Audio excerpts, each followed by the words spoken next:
பதிலுரை பாடலுக்கு உங்கள் பல்லவியாக ஆண்டவரது மழிவரவு என்றென்றும் நிலைத்திருக்கும். ஆண்டவரது மழிவரவு என்றென்றும் நிலைத்திருக்கும்.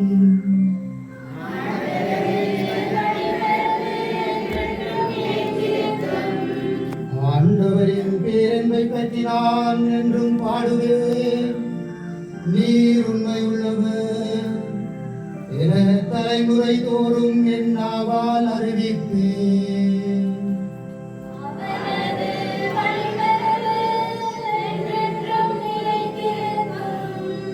உமது பேரன்பு என்றென்றும் நிலைத்துள்ளது என்று அறிவிப்பேன்.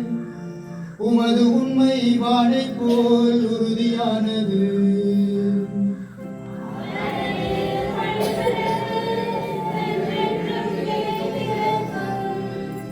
நீர் உரைத்தது நான் தேர்ந்து கொண்டவனோடு உடன்படிக்கை செய்து கொண்டேன். என் ஊழியன் தாவீதுக்கு ஆணையிட்டு நான் கூறியது,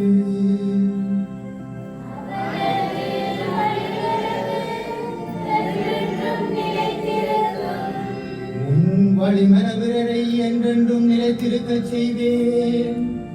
உன் அரியணையை தலைமுறை தலைமுறையாக நிலைத்திருக்கச் செய்வேன்.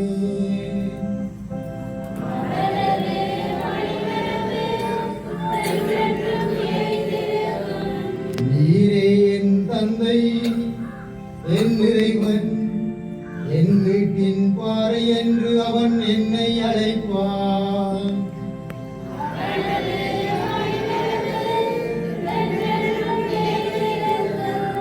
அவன் மீது கொண்ட பேரன்பு என்றென்றும் நிலைத்திருக்குமாறு செய்வேன். அவனோடு நான் செய்து கொண்ட உடன்படிக்கையும் எப்பொழுதும் நிலைத்திருக்கும்.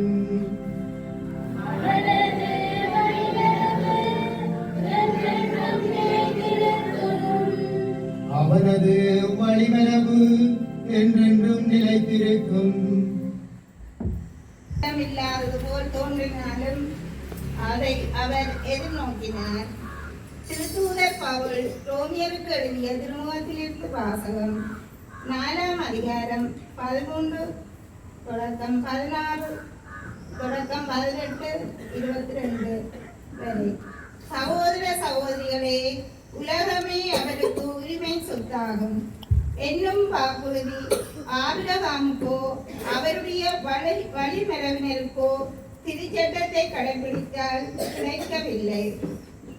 நம்பிக்கை கொண்டு கடவுளுக்கு ஏற்புடையவர் ஆனதால் தான் அவ்வாக்குறுதி கிடைத்தது.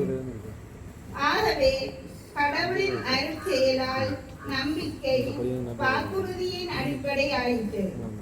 இவ்வாறு வாக்குறுதி ஆபிரகாமின் வழி வந்தவர்கள் எல்லாருக்கும் திருச்சட்டத்திற்கு உட்பட்டோருக்கு மட்டுமல்ல, அவரை போல கடவுள் மீது நம்பிக்கை கொண்டோருக்கும் முடியாது என்பது உறுதியாயிற்று.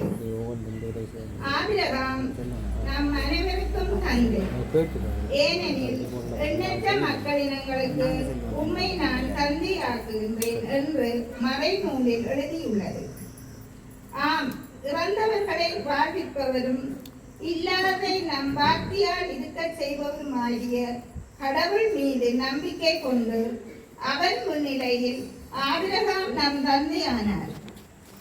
உன் வழிமரபினர் எண்ணற்றவராயிருப்பர் என்றும் அவருக்கு சொல்லப்பட்டது.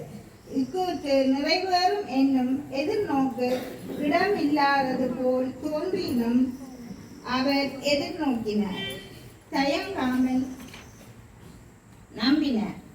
ஆகவே அவர் பல மக்களினங்களுக்கு தந்தையானார். அதை ஆண்டவர் அவருக்கு நீதியாக கருதினார். இது ஆண்டவர் வழங்கும் அருள்வாக்கு.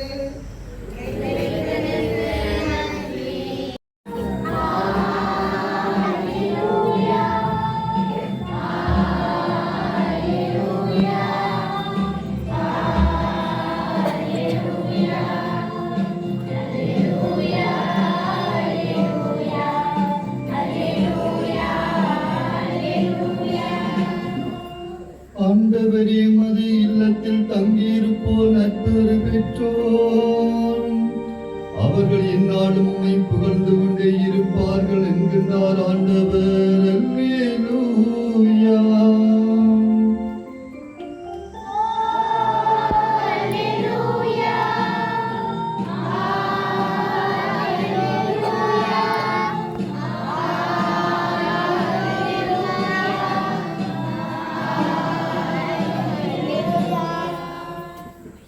ஆண்டவர் உங்களோடு இருப்பாராக.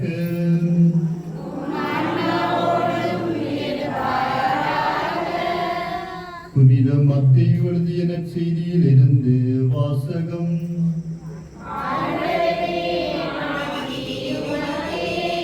புனித மத்தேயு நற்செய்தி அதிகாரம் 9 வசனங்கள் 16, 18 தொடக்கம் 21, 24. அதிகாரம் 9 வசனங்கள் 16, 18 தொடக்கம் 21, 24.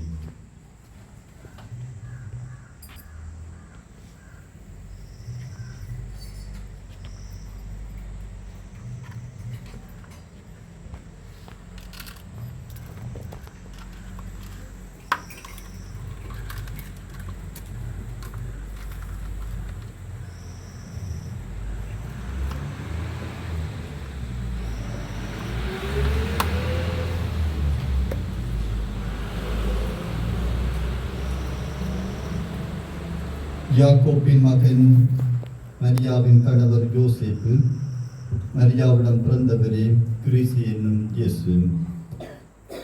இயேசு கிறிஸ்துவின் பிறப்பையொட்டிய நிகழ்ச்சிகள். அவருடைய தாய் மரியாவுக்கும் யோசேப்புக்கும் திருமண ஒப்பந்தம் செய்யப்பட்டிருந்தது. அவர்கள் கூடி வாழும் முன் மரியா கருவுற்றிருந்தது தெரிய வந்தது. அவர் தூய ஆவியாரால் கருவுற்றிருந்தார். அவர் கணவர் யோசேப்பு நேர்மையாளர். அவர் மரியாவை நிகழ்ச்சிக்கு உள்ளாக்க விரும்பாமல் மறைவாக விலக்கிவிட திட்டமிட்டார்.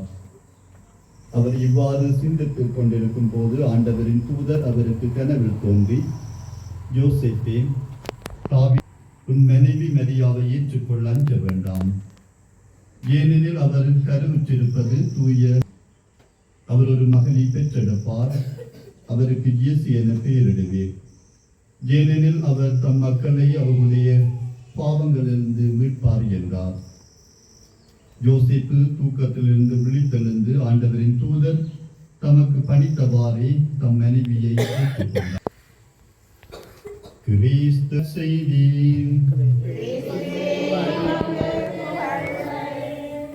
சற்று நேரம் உட்காரலாம். முதலில் உங்கள் அனைவருக்கும் சூசேப்பருடைய திருவிழா நல் வாழ்த்துக்களை கூறியிருக்கின்றேன். Happy feast. உண்மையிலேயே ஒரு மகிழ்ச்சியான தருணமாக இருக்கின்றது. இது பெருங்கொண்டாட்டமாக நாம் வருகின்ற போது காட்சி அளித்தது. அன்பிய விழாவை இவர்கள் 2வது இடமாக கொண்டாடுகிறோம். ஒரு மகிழ்ச்சியான தருணங்கள். நாங்கள் அன்பியத்துக்கு என்று சொல்லி நாங்கள் புனிதர்களை வைத்து அந்த புனிதர்களுடைய விழாக்கள் வருகின்ற போது அன்பிய குடும்பங்களாக இணைந்து கொண்டாடுவது ஒரு வித்தியாசமான அனுபவத்தை கொடுக்கின்ற ஒன்றாக இருக்கின்றது. திருவிழா என்று சொன்னால் நாங்கள் ஆலயத்துக்குள் தான் திருவிழாவை கொண்டாடுவோம். ஆனால் அன்பியங்கள் என்று வருகின்ற போது வீட்டுக்குள்ளும் நாங்கள் திருவிழாவை கொண்டாட முடியும் என்பதை இந்த விழாங்களுக்கு மீண்டுமாக நினைவுபடுத்துகின்றது. எனவே இதிலே பங்கெடுக்கின்ற சிறிதமாக முதலாவது அன்பிய குடும்பங்களையும் இன்னுமாக அன்பிய பிரதிநிதிகளாக ஏனைய அன்பியங்களிலிருந்து வந்தவர்களையும் அன்போடு வரவேற்று நிற்கின்றேன். நீங்கள் யோசிக்கலாம், அவகாலத்துக்குள்ளே திருவிழாக்கள் வருகிறது, என்னென்ன உன்னதங்களிலே அல்லேலூயா எல்லாம் இன்றைக்கு பாடப்படுது, அது சரியா பிள்ளையாண்டு சொல்லி எல்லாம் யோசிக்கலாம். உங்களுக்குள்ளே கேள்வி எழலாம். இந்த தபக்காலத்துக்குள்ளே 2 விழாக்கள் பெரு விழாக்களாக கொண்டாடப்பட்டு ஜோசேப்பினுடைய விழா. ஜோசேப்பு கன்னிமரியாளுடைய கணவன் என்கின்ற விழா, அது பெரு விழாவாக இருக்கிறது. இதற்கு திருச்சபையில் விதி விலக்கு இருக்கின்றது. உன்னதங்களிலே அல்லேலூயா பாடலாம். அடுத்தது 22ஆம் தேதி, இந்த மாதம் மார்ச் 25ஆம் தேதி ஆண்டவர் இயேசுடைய பிறப்பு முன்னறிவிப்பு பெருவிழா. அதற்கும் நாங்கள் உன்னதங்களிலே அல்லேலூயா பாடலாம். இந்த 2க்கும் தான் திருவையிலே தவக்காலத்துக்குள்ளே விதிவிலக்காக எங்களுக்கு கொடுக்கப்பட்டிருப்பது என்பதை நாங்கள் நினைவுபடுத்தி இந்த மறைவைக்குள்ளே நாங்கள் செல்லுகின்ற வேளைகளிலே யோசேப்பை பற்றி நாங்கள் பார்க்கின்ற போது திருவிழியத்திலே பெரிதாக இல்லை. இந்த பகுதியை மட்டும்தான் நாங்கள் திருவிழியத்தை பார்க்கலாம்.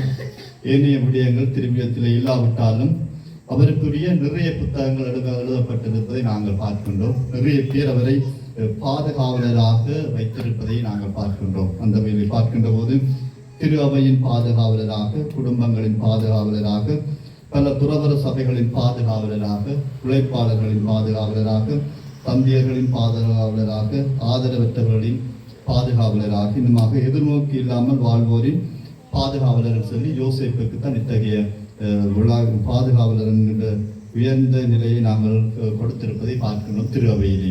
எனவே திருவிடத்திலே பெரிதாக இல்லாவிட்டாலும் அவருடைய மேன்மையை பார்க்கின்ற போது, அவர் வாழ்ந்த வாழ்க்கையை பார்க்கின்ற போது, அவருடைய ஏழ்மையான வாழ்க்கையை பார்க்கின்ற போது திரு அவை அவருக்கு உயர்ந்த இடத்தை கொடுத்து பலவருடைய பாதுகாவலராக இருக்கிறார். இன்னும் விசேடமாக குடும்ப தலைவர்களுடைய பாதுகாவலராக இருக்கின்ற வழிகளை நாங்கள் விசேடமாக இன்றைய நாளிலே உங்களுடைய குடும்ப தலைவர்களுக்காக நாங்கள் விசேடமாக மன்றாட செவிக்க அழைக்கப்பட்டவர்களாக நாங்கள் இருக்கின்றோம்.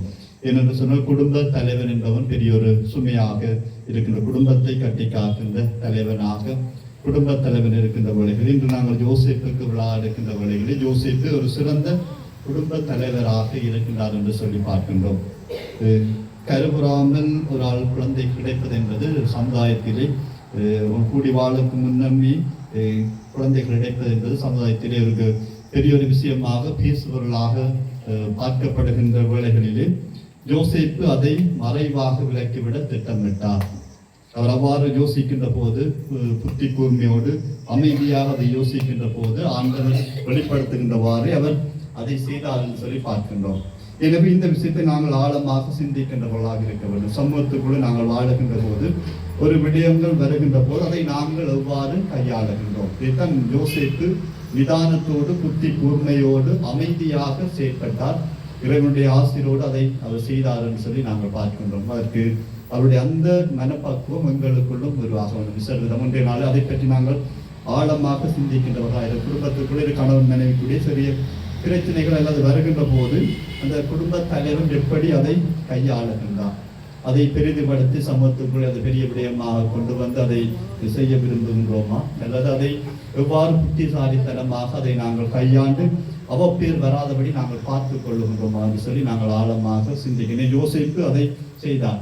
ஆனால் மரியாவுக்கு அவ்வாறு சமூகத்தில் எப்படியான ஒரு அவப்பட்டத்தை கொடுக்க விரும்பாமல் அவரை செய்கின்ற போது இது கடவுளுடைய அருளால் தான் அவர் கருவுற்றிருக்கிறார் என்பதை தூய ஆவியான மூலமாக வெளிப்படுத்துகின்ற போது அதையும் அவர் ஏற்றுக்கொண்டு இறை சித்தத்தின்படி வாழ்ந்தார் என்று சொல்லி நாங்கள் பார்க்கிறோம். எனவே இறை பராமரிப்பிலே ஒரு நம்பிக்கை கொண்ட ஒரு சிறந்தவராக இந்த சூசியப்பர் யோசிப்பு எங்களுக்கு தரப்படுகின்றவரை அவருடைய வாழ்க்கையை நாங்களும் சிறப்பான முறையிலே பின்பற்றுகின்றவர்களாக இருக்க வேண்டும்.